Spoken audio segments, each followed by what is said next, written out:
2024.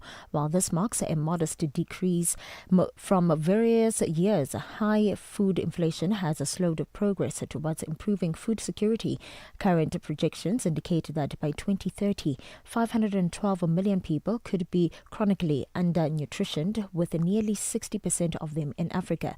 Food and Agriculture Organization's David Lobot. Today we start to see a recovery. As I've said, in some regions it has taken place, in other it has not taken place. And actually the link with food inflation is there, meaning that the whole economic recovery has not been translated in terms of large food security gains because food has been expensive. So what we have seen around the world is, yes, if you have a country in conflict, hunger rise. When you have severe climate shock, hunger rise. When you are also in a society where inequality is very high, hunger will tend to rise.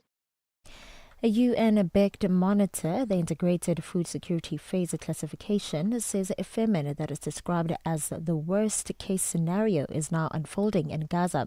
The UN's World Food Programme says the situation is reminiscent of a famine seen in Ethiopia and Biafra in Nigeria in the last century.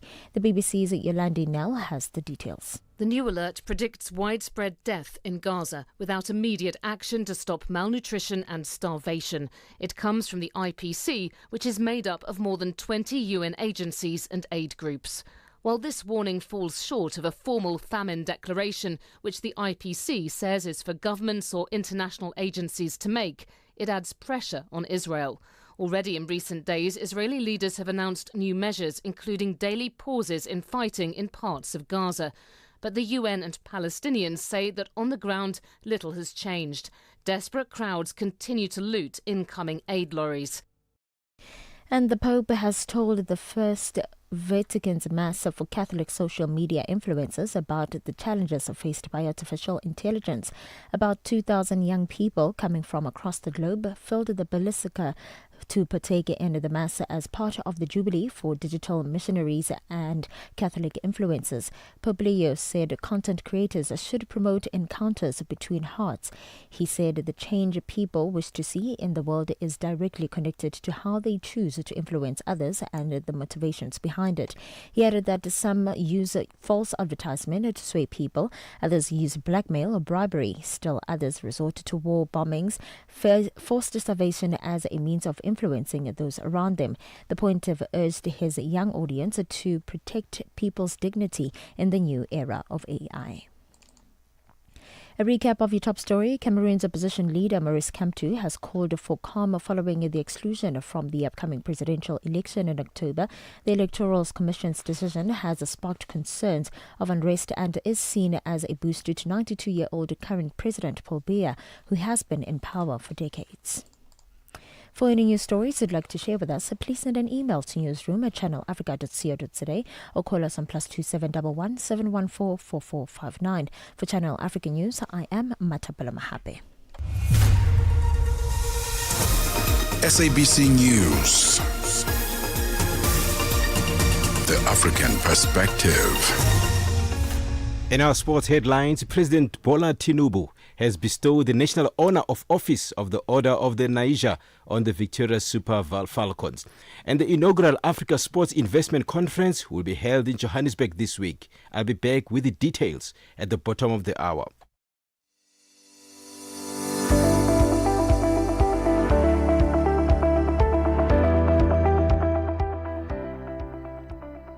It is exactly 9 minutes after 4 p.m. A very good afternoon to you, Africa. This is Africa in Business. Thank you to Matapela Mahapi for the news, as well as Figile Lingwati there with the sporting headlines. Do expect a full Business of Sport bulletin coming up for you at the bottom of the hour. I am Thami Ngubeni. Great to be with you once again today as we take a look at the leading stories on the continent as far as business is concerned. We are going to be looking at the very fast approaching August 1st deadline, where the United States is to implement and put in place this 30% reciprocal tariffs. We do know that several countries have already been negotiating with the United States, the European Union being one of the most recent. They managed to get that 30% down to 15%. They're not too happy about that, though. South Africa's Citrus Growers Association calling on the president to come to their aid. Also, this afternoon, a look at women and entrepreneurship and efforts that are being made by Business School Regenesis and Axis Bank South Africa. A number of strikes taking place, including E-Hailing Federation of South Africa, and this is all regarding a strike over working conditions. We'll delve into these and more stories this afternoon on Africa in Business. Just a reminder that you can interact with us on the various social media platforms. On X, Instagram and YouTube, we are at Channel Africa 1. On Facebook, we are at Channel Africa. Connecting Africa to the world. Africa in Business with Thami Ngubeni brings you the latest insights on Africa's economy. We begin here this afternoon. South Africa's Minister of Mineral and Petroleum Resources, Gwede Mantashe, has called on mining companies and the industry leaders to strike a balance between the commercial exploitation of critical minerals and meeting their environmental, social and governance or ESG obligations. The minister was speaking at the G20 Critical Mineral Stakeholder Engagement held in Johannesburg, South Africa. The theme is harnessing critical minerals for inclusive growth and sustainable development.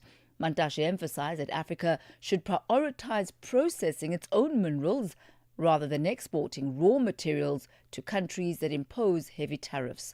Channel Africa's business reporter Innocent Samosa has more. The Department of Minerals Resources presented the vision, principles and core pillars of its critical minerals framework. The session united stakeholders from government, industry, labor and the general public to engage in meaningful dialogue on the G20 Critical Minerals Framework. Additionally, Ambassador Dave Malcolmson presides as a chair of the G20 Task Force 1. As demand grows across multiple sectors, ensuring secure, transparent and sustainable supply chains for critical minerals has become a shared strategic priority for G20 members and the global community. In terms of our G20 theme, the framework recognizes that solidarity among G20 members must extend beyond securing supply chains to empowering resource-rich countries through technology transfer, skills development and investment in infrastructure and local beneficiation. Equality demands a redefinition of critical minerals, as you heard the Minister saying, to encompass the priorities of developing nations, industrialization, job creation and food security alongside traditional strategic concerns. Meanwhile, the Minister of Mineral and Petroleum Resources, Gwede Mantashe, says the continent must leverage its mineral wealth to drive industrialization and economic inclusion. Our coal must be processed here and not take it to Richards Bay. So those reliant are going to pay the price, but the reality of the matter is that as we export raw commodities, we're exporting wealth and we're exporting jobs. And we must change that, and to do that we must work together, we must collaborate. And as a result of that, resources countries face a predicament where they not only export minerals in raw form, but they equally export the jobs and profits. The minister says the country is making steps in the right direction in developing the clean coal technologies. Yeah, clean coal, if you go to Leandra, you'll find a facility there that we're developing of carbon capture, storage and use. You'll find it there, because we think that if we successfully implement that project, we'll clean our coal. Then we can duplicate that experiment somewhere else. And that's why we've been trying to talk to coal producers and say, build a coal power station next to Leandra and see if this technology works effectively. For Channel Africa News, I'm Innocent Samosa in Johannesburg. Africa in Business on Channel Africa. It is exactly 15 minutes after 4 p.m. Central African time as we turn our focus now to issues of global hunger. Levels of hunger are dropping, and this is around the world after declining for the third consecutive year in 2024. But in Africa, the picture is rather different. The African continent is treading behind, and instead, hunger and undernourishment are on the rise on the continent. This is according to a UN report on the state of food security and nutrition around the world. Despite this decline, a staggering 2.6 billion people in the world lacked adequate food in 2024, and this could lead to political instability if not addressed properly. Dimakatso Leshuru filed this report. About 500 million people will suffer from hunger by 2030 unless interventions are put in place to fast-track food security around the world. With 5 years to go ahead of the Sustainable Development Goals deadline, Goal 2 of ending hunger, achieve food security and improve nutrition is proving to be a tall order as none of these objectives are on track. While levels of undernourishment globally are going down, in Africa the number is going up. Maximo Terrero is a chief economist at the Food and Agriculture Organization. There are regions of the world that we are seeing improvements, and those are essentially Latin America and the Caribbean, where there is a reduction of the level of undernourishment in 0.2 points, Southern Asia, where there is a reduction of minus 1.2, South America, where there is a reduction of 0.4, so it's the sub-region of Latin America and the Caribbean where the biggest reduction has happened, Asia of minus 0.6, and Southeastern Asia of minus 0.3. But on the contrary, in the case of Africa, we still see a deterioration, which is an increase of 0.2 on the level of undernourishment in the world. If we project these numbers to 2030, what we observe is that we will be in around 511 million people facing chronic undernourishment if we continue at the level that we are today. Key among the setbacks is extreme weather events, the COVID-19 pandemic and food price surges. Terrero says global food prices have gone up to 13.6%, outpacing headline inflation. The global food price inflation has emerged as a major concern since 2021. Global food inflation was 2.3% in 2020, and it went up to 13.6% in 2023.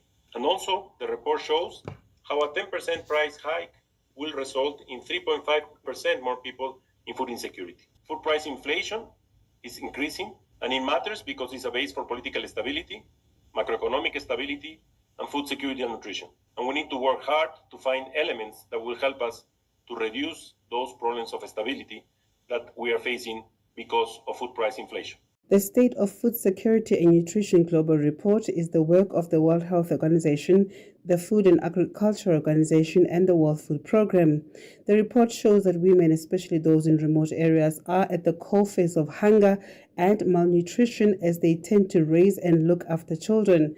Children who may grow up being stunted and beset with lifelong challenges, including perpetual poverty. The impact is higher in terms of rural areas, meaning the prices are less sticky to decrease in rural areas relative to urban areas. So if the commodity prices go down in rural areas or in global, the impact over rural areas will be slower in terms of reduction of prices relative to urban areas. As a result, the consumers in rural areas will be more affected. Not only that, the rural poor consume most of the basket in food, and therefore, if food prices increase, they will be more vulnerable. The same applies to the gender gap between men and women. Women are more vulnerable because they have less income, and most of their income is to buy food, and therefore, the impact of food prices increases will be higher than in the case of men.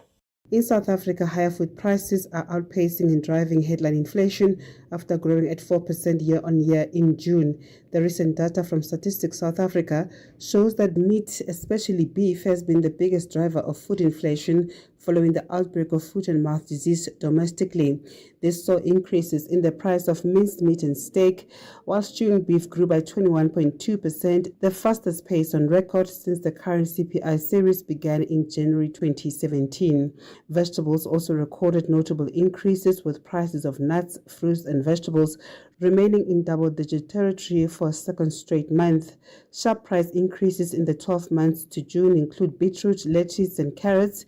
Senior agricultural economist at First National Bank, Paul Magube, elaborates. The FMD outbreak created a short supply crunch due to the inability to slaughter livestock, mainly cattle, while the earlier ban on Brazilian chicken imports due to bird flu outbreak caused panic in the market, as it is a major source of mechanically deboned meat, which is used in manufacturing of products such as polonies. Downside risks include a persistent exchange rate, weak international crude oil prices, the bulging global grain supply outlook, and the consequent downside pressure on prices, as well as the potential recovery in livestock slaughter rates. The Household Affordability Index produced by the Peter Maritzburg Economic Justice and Dignity Group measures food prices in various cities and towns.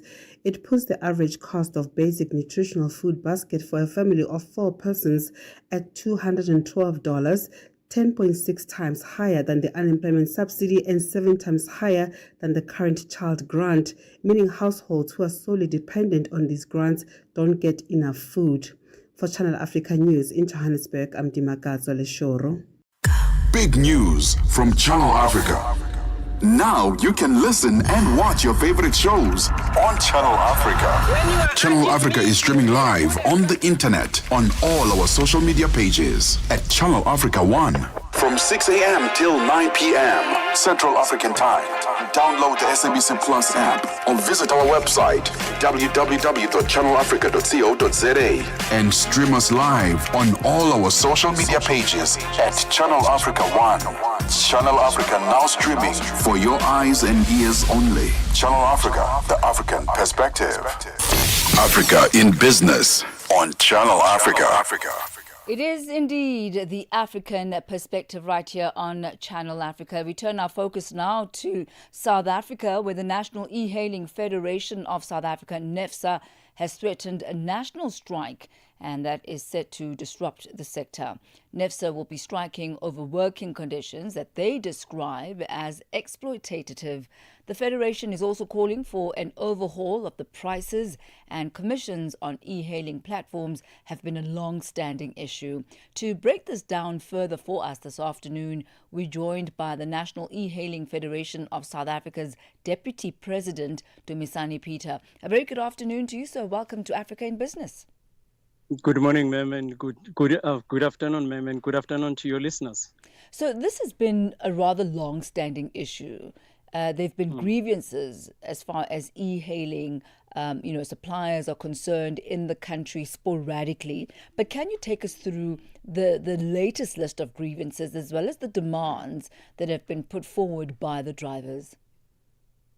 All right. Thank you for this opportunity that media has given us so that we can clarify our position. Look, the issues are simple, and they can be more clarified and simpler if Bolt and Uber and InDrive can stop their arrogance in terms of dealing, first of all, with the high commission that they are charging us. Secondly, their pricing that is below even our current petrol price. If you look at the long hours that our drivers are working, if you look at the issue also that they have lately given us a category of the ages of these vehicles. And some of the vehicles, some of our members are still paying installment on them, but Bolt is taking them off the platform. Fifthly, is the issue that is closer to our heart, whereby our drivers are suspended without any way prior notification as to what might have been the grievance either from the riders or from any other place. But our drivers are just subsequently suspended and from the platform. And once a driver is suspended from the platform for an hour or 5 minutes, it means that particular driver is not able to make money. I mean, there are quite a number of grievances that you've highlighted, but perhaps let's start off with focusing on one area, and that is the area of prices as well as the commissions on the e-hailing platforms. Now, this is nothing new. This has been an area of conflicts for quite an extended period of time. So focusing on that, what are some of the proposals that NEFSA have put in place in order to reassess the commission rates, the booking fees, or the fare structures? What is going wrong as far as the rands and the cents are concerned? Where are you not finding each other? Okay, first of all, let me just share with you and your listeners that, for an example, in 2016, a 15-kilometer trip was 250. A price of fuel at that time, it was standing between 13 rands and 14 rands. Today, a trip of, let's say, of 89 rands with a price fuel of about 22 rands. And the commission that they are taking from those prices is roughly between 30 to 48% that they take on commission. Clearly, their base fee is below the 30 rands mark, which is what we have said.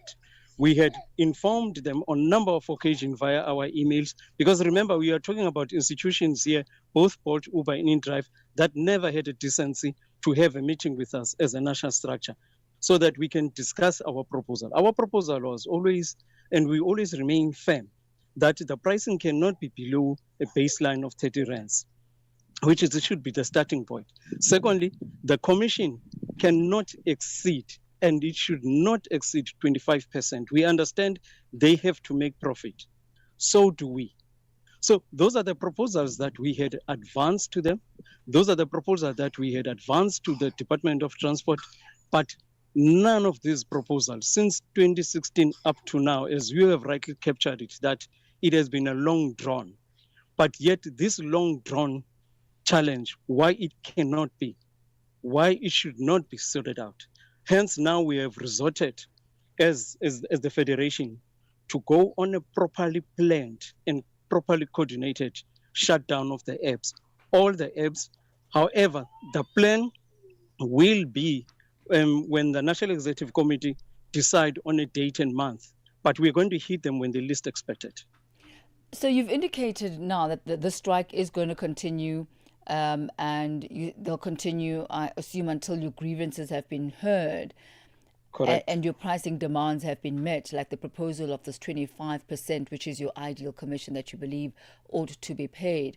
But wouldn't this have an adverse effect on you as well? Would this not affect your bottom line? Can drivers afford to be on strike, what sounds like indefinitely, specifically considering the really constrained conditions that you're already working under? Hence, I had mentioned that this time around, we are having a proper coordinated program of action that, among other things, is going to address the duration of the strike and how are we going to soften that blow to our members. Surely, as I've indicated, ma'am, that once you are suspended from the platform, unfairly so anyway, for an hour or 5 minutes, it's a loss on drivers. But this is the extent that this time we are prepared to have an indefinite program of action that is going to hit on us, but surely, trust me, it's going to hit hard also on them. I know they are banking on the fact that they think if we are going to have a shutdown as it was previously, they will have still cars that are going to be in a platform. But however, as I'm speaking with you, we've got a National Coordinating Shutdown Committee. That National Coordinating Shutdown Committee feeds down to provincial shutdown committees, feeds down to regional shutdown committees. If 10,000 of these cars, or 20,000 or 50,000 of these cars nationally do not go online on a specific month and time and duration we will be sharing with our members, it's going to hit all of us. Equally, it's going to hit us, it's going to hit them, it's going to hit the riders, which is not our intention to punish or hit the riders, but solidarity and lobbying that we've been doing with all various organizations, whether be church-based, trade unions, civil organizations. Those are the organizations that we are currently having discussions with so that we lobby. Our last hope was, unfortunately, our government, under Department of Transport. But unfortunately, as it has been the tendency in South Africa, our politicians are good for photo shoots, not to sit and discuss credible issues. The Department of Trade and Industry also hasn't shown us as to how did Bolt and Uber and InDrive obtain their operating license in this country. Up to now, not the Department of Transport, neither the Department of Trade Industry has come forth with that information. I mean, you've mentioned both the e-hailing companies and the e-hailing platforms, and you are directly, obviously, linked to them.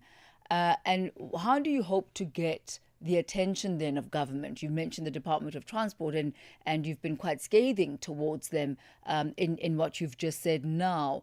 How do you hope to get their attention, and what do you want them to do in this regard towards your plight? Let me state it categorically. We are not looking for attention or seeking attention or neither hearing from our government. They have knew that the first time the National Land Transport Act amendment 13 years ago, when it was tabled in Parliament, our president only signed it 13 years later, last year on the 11th of June 2024. The regulations were out. The president signed them 3 weeks ago. So we don't have luxury to seek hearing or to seek meetings with them about a matter that they clearly supporting and defending and protecting these multinational companies, that some of them, if I may hasten to mention, do not even have infrastructure built in some of these provinces. Bolt and Uber have got offices in Cape Town and in Johannesburg. Bolt and Uber, they are each and every other town in South Africa. But yet the regulation is saying they should have these contact centers, but they are not there. We'll leave Secondly, it at that. Okay. all right, thank you. We'll have to leave it at that, but I think your grievance is very well articulated. We'll keep an eye on this strike, which is indefinite as Thank it you. stands, as well as developments on that side. We thank you for your time, sir. Thank you, ma'am. Take care. Thank you. That's Bye-bye. the Deputy President of NAFSA, the National E-Hailing Federation of South Africa, Dumisani Peter. He takes us to exactly 4:30 Central African time as we head over now to the markets desk, where Thabiso Lehoko is standing by with your latest market indicators.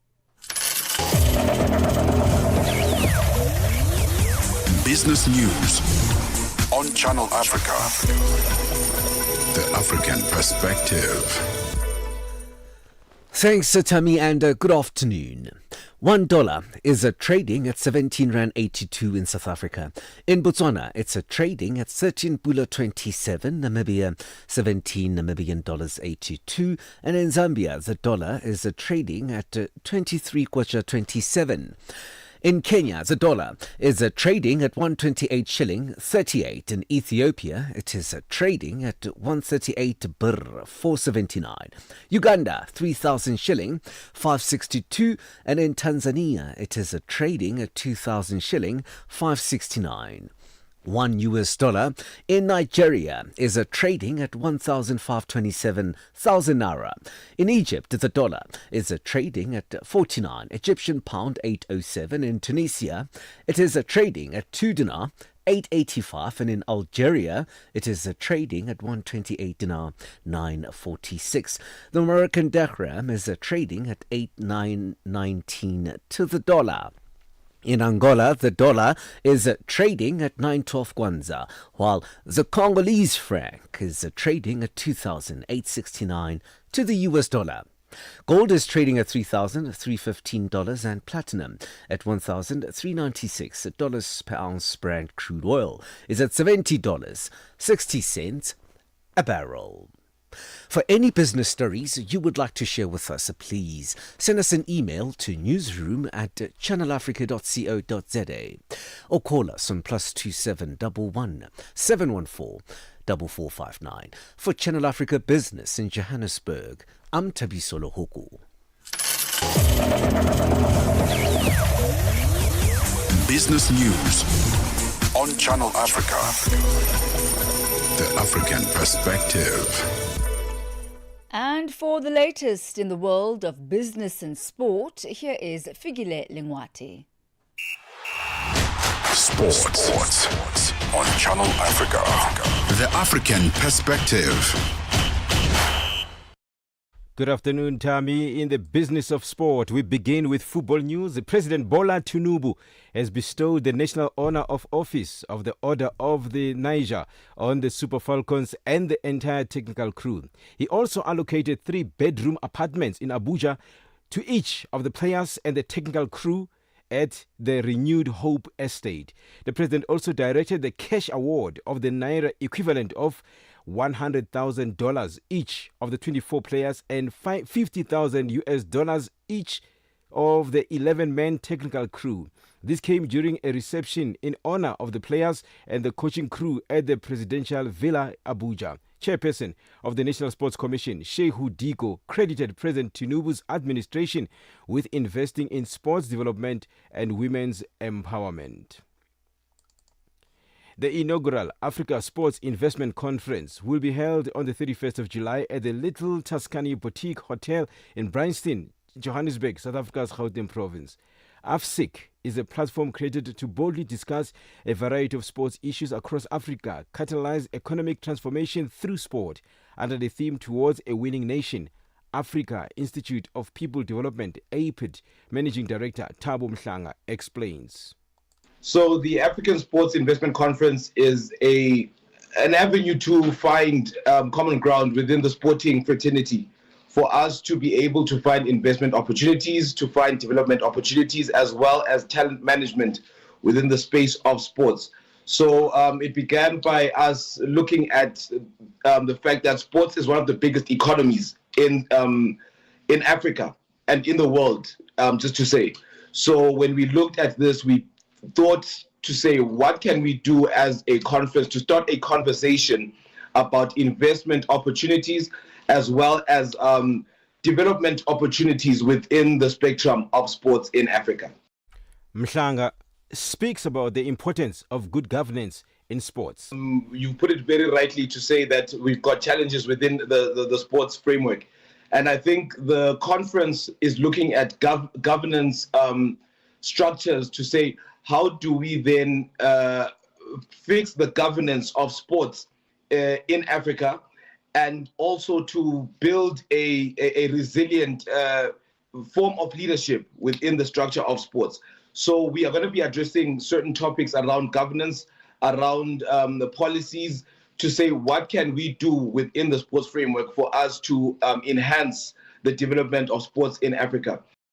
Mhlanga adds that financial management in sport is paramount and significant. When you talk of the other partners that we have, we've got sponsors who come on board. We've got Matla Life, which is one of our biggest sponsors, who are going to be talking about the financial investment within the sporting persons that are there. And when they are going to be speaking, they're speaking to how do you invest as a sports person. I think you agree with me that many of our sports people, once they retire from active sports, they do not have something to fall back on, or they do not have proper investments. So those are some of the role players that we have who are going to be talking to issues and finding real life solutions to the challenges that they face. Asked if the African continent is well represented at the upcoming Africa Sports Investment Conference 2025, Mhlanga had this to say. We have got speakers from far and wide, mainly from South Africa, but we've got a couple of speakers as well from Botswana. We've reached out to many other speakers who have shown interest that as we grow the African Sports Investment Conference, that they would want to be on board. And just to say, this is the first edition of this African Sports Investment Conference. So the African continent is very well represented, and we are dealing with the real life challenges and finding real life solutions to the challenges of the African people. For any sports stories you'd like to share with us, please do send an email to newsroom@channelafrica.co.za or call us on +2711 714 4459. This is Channel Africa Sport with me, Figile Lengwati. Sports on Channel Africa. The African perspective. Get the news, music, and lifestyle of Africa on Channel Africa. The African perspective. Africa in business on Channel Africa. Thank you to Figile Lengwati and Tabiso Lehoku. They bring us to exactly 4:39 Central African time. Still coming up for you this afternoon, some strides being made as far as women entrepreneurs are concerned. A look at a recent partnership between Regenesis School of Entrepreneurship and Access Business Bank. We'll also be looking at a fuel protests that are currently taking place in Angola. You'll remember that Angola has been under the spotlight for the recent past right here on Africa in Business. And a look at tariffs again. That's just before 5 o'clock, and South Africa and the Citrus Growers Association pleading for help from South African President Cyril Ramaphosa. We'll find out more about that coming up. But let's start off here this afternoon. Regenesis School of Entrepreneurship, in partnership with Access Bank South Africa, are set to launch an initiative designed to empower women-led businesses from across the African continent. This collaboration will be showcased at the Womenpreneur Pitch and Match investment event. This is set to take place on the 21st of August in Johannesburg, South Africa. This event will see female founders pitch their various ventures live to a panel of investors. There'll be funders as well as corporate leaders forming part of that panel. For more on this, we joined this afternoon by Dr. Riabetse Khoredira, the CEO of the Regenesis School of Entrepreneurship. A very good afternoon to you, Doctor. Good to have you with us on Africa in Business. Good afternoon, Thami, and I'm very excited to be with you this afternoon. Well, great to have you with us, and I cannot help but notice the fact that this entire session for women entrepreneurs is taking place in a month where South Africa focuses on the transformative power of women in society. August is set aside for Women's Month. Is this a coincidence, or was this part of very careful calendar planning on your side? Thami, this was a part of a very careful planning on our side. The 21st of August is also World Entrepreneurship Day. So the culmination of us focusing on the 21st, especially in August, shows that as Regenesis School of Entrepreneurship, we mean business and empowering females. And tell us more about the partnership that you as Regenesis have with Access Bank South Africa and the Women Entrepreneurship or Womenpreneurship Pitch and Match investment event. So, Thami, Access Bank is a bank that is very pro-entrepreneurs. They really, really want to set themselves apart from other banks in the market by truly supporting, being the bank for entrepreneurs. And the Womenpreneurship event positions the female entrepreneurs in particular. Women already power Africa's economies, Thami. In essence, women make up about 58% of the continent's self-employed workforce. They contribute about 13% of total GDP in the continent. So they're a very important subset to focus in. We want to make sure that these businesses, they gain access to markets, they can scale so that we can make sure that they employ more people in the continent. So Access Bank is really, really an important collaborator in this event. This is not the first time that they've been doing this. Access Bank has actually been doing the Womenpreneurship program since 2019. What is seminal, Thami, is that they've now partnered with Regenesis School of Entrepreneurship, where success means scale and sustainability. I wonder, the women who are going to be part of this program, where are they from? What type of businesses do they run? What has made them eligible for this? So we are looking for females that have been running a business for at least 1 year, somebody that has shown some form of resilience, somebody who's looking to scale. We are agnostic of a segment because we believe that businesses that are typically started by women, they've got a little bit of that extra vavavoom because women are just that tenacious. We are actually, because Regenesis and Access Bank operate in different parts of Africa, in South Africa, in Tanzania, in Kenya, we've opened the search to be a Pan-African call. And we really want to showcase the best of the best on the day. And they'll be pitching to investors, they'll be pitching to, other leaders in the corporate space and funders, etc. What are the biggest outcomes that you have in your mind for these women entrepreneurs? What do you hope they will come out of this with? We've got 4 key things that we want to come out of this, Thami. The first one is that the investors who will be forming the panel are our strategic partners. They include Access Bank, of course, SEEDFA, the government entity. They've been very generous in bringing some of their funding on the table. They include NEF. They include business partners. These are the typical funders that look at investing in these businesses. Of course, Regenesis Group will also be putting a pot up for grabs on the day. So when businesses that resonate with the group will also be putting some money, equity funds in those businesses as well. So the first output really, Thami, is that these women must be in front of investors and they must have access to these investors. Secondly, businesses don't necessarily only succeed because of money. Mm-hmm. Post-funding support is critical in scaling and making sure that these businesses are sustainable. So all 10 shortlisted participants will form part of a post-funding incubation where we handhold them. They will have access to legal capabilities. They will have access to financial capabilities where the accounting firms partner with them and help them with their financial statements and so on. They will also have access to strategy consultants, including tax consultants that make sure that the businesses remain viable. And the last line, some of the businesses that want to start trading within the continent, we've got Access Bank to be able to bring trade finance solutions in that regard.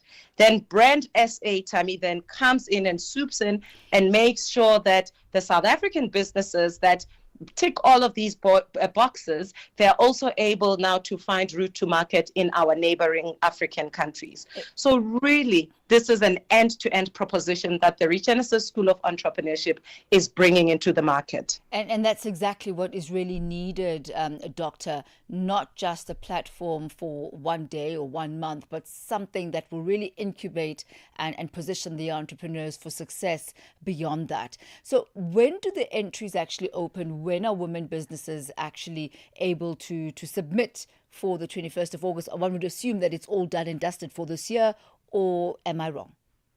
No, we still have opportunity. The female entrepreneurs, they've got an opportunity to still apply.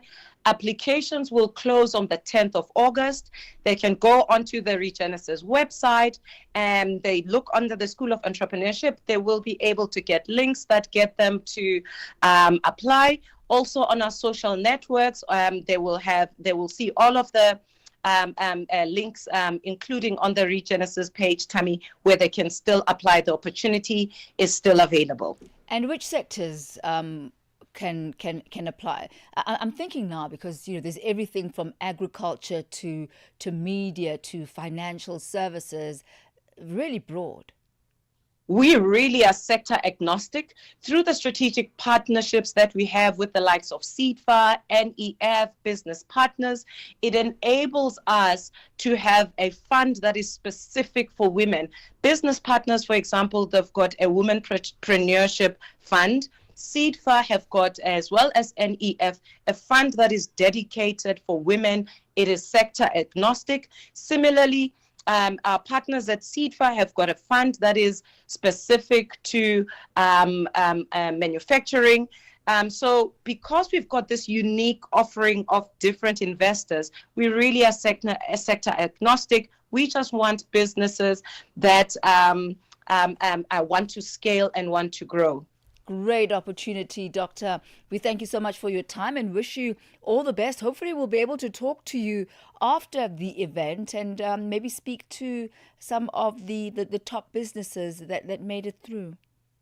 It's a date, Thami. I will certainly be bringing the 10 entrepreneurs that will be pitching on the day, and we would like to actually come to your studio so you can see our very pretty faces on the day. Thank you so much for your time. Well, look, I'm down for pretty faces anytime. I'm a girl's kind of girl. Thank you so much, Doctor. Wishing you all the best.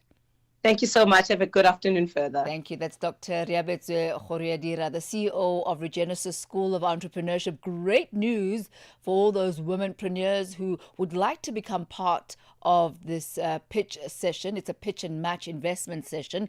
You've got until the 10th of August in order to submit your application. All you need to do is go through to the Regenesis website. As the good doctor says, they are sector agnostic. So irrespective of which industry you are in, this might just be your big opportunity. It's got exactly 4:50 Central African time. Got something to say? Are you passionate about issues that matter? Do you have a voice that deserves to be heard? Well, we've got the perfect platform for you. Call in or drop us a WhatsApp on +27 63 406 9126 and we will call you back so you could have your say and be part of the conversation. 30 years of age. I just turned 30 on the 15th of November. So that's who I am, you know. It's not just talk, it's your chance to air your views, share your opinion, engage with the community that values your perspective. Follow us on our social media. Visit our website at www.channelafrica.co.za and get ready to share your views on Channel Africa, the African perspective. Stay ahead with Africa in Business, where Thami Ngubeni unpacks your go-to source for Africa's economic trends and development.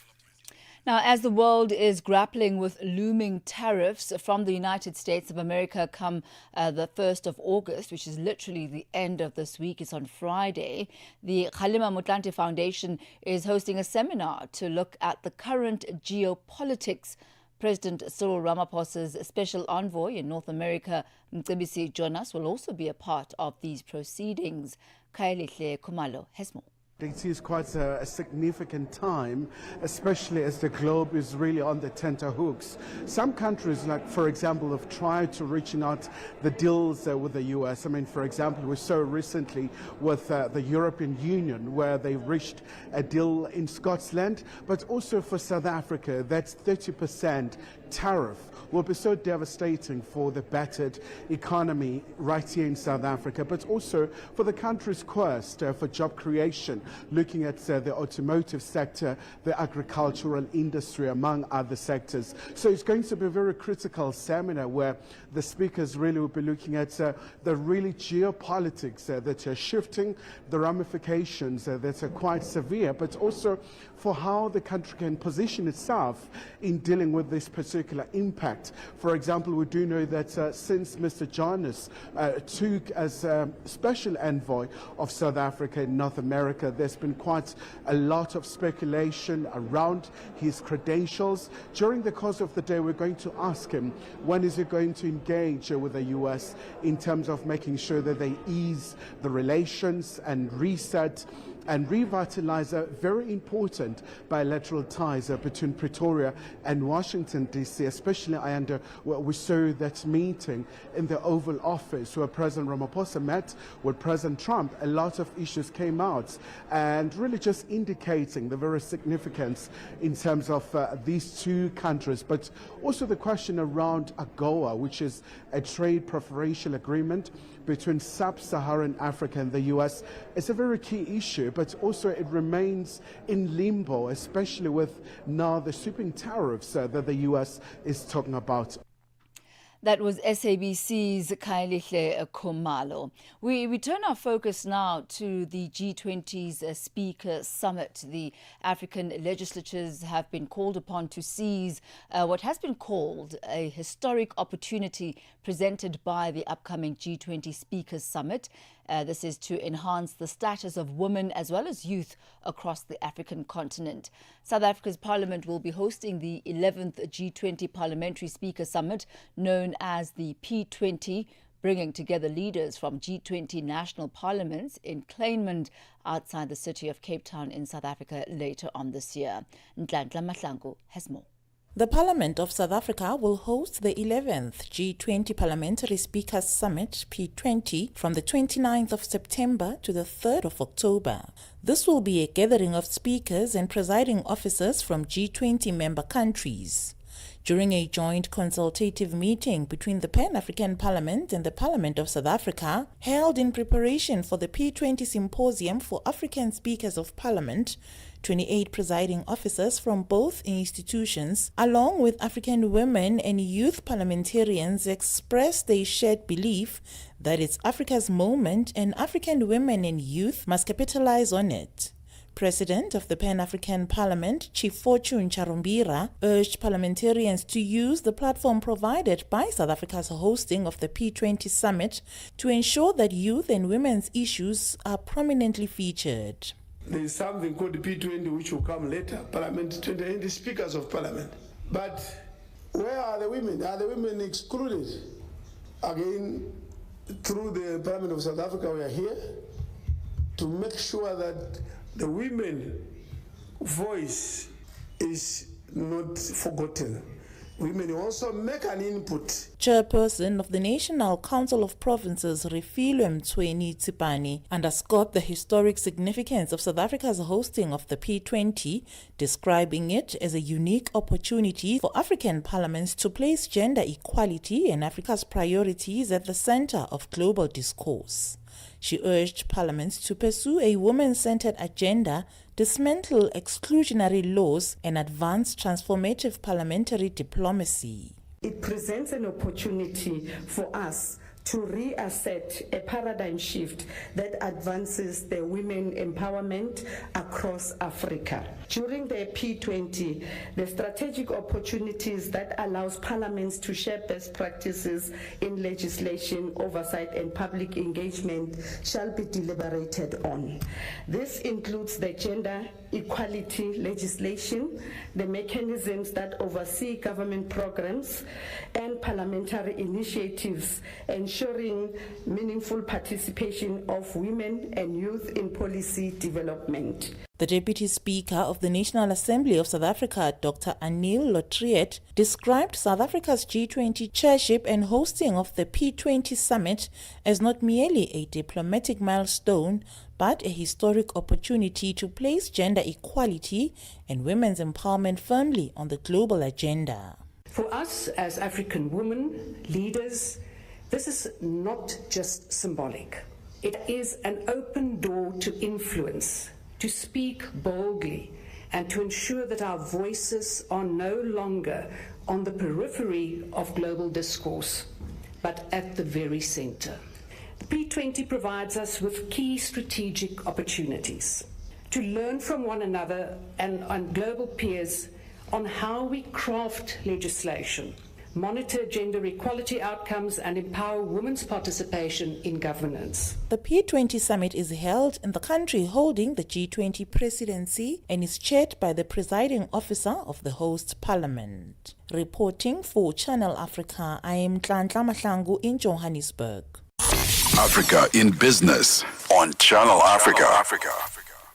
Now, the Nedbank Top Empowerment Conference 2025 looks to celebrate the progress made by those committed to empowering black businesses and gain actionable insight on transforming the South African workforce.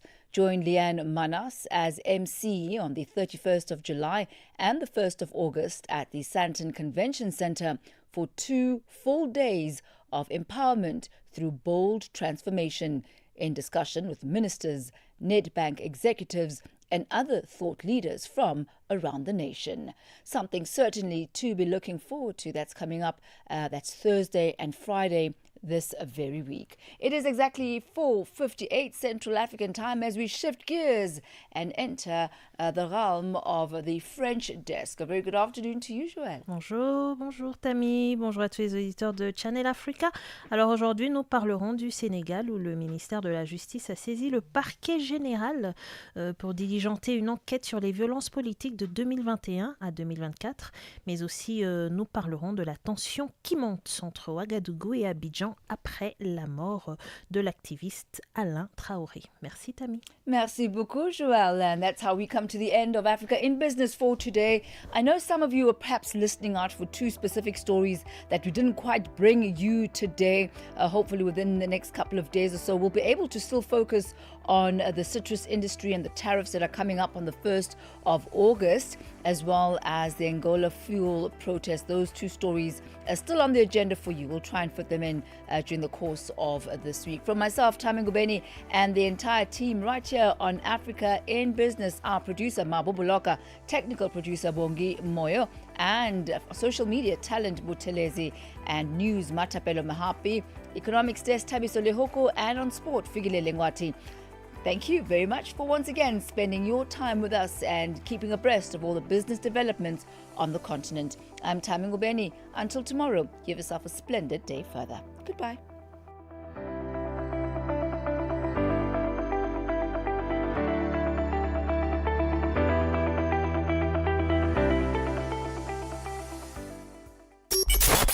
Vue d'Afrique, un magazine des actualités en français sur Channel Africa.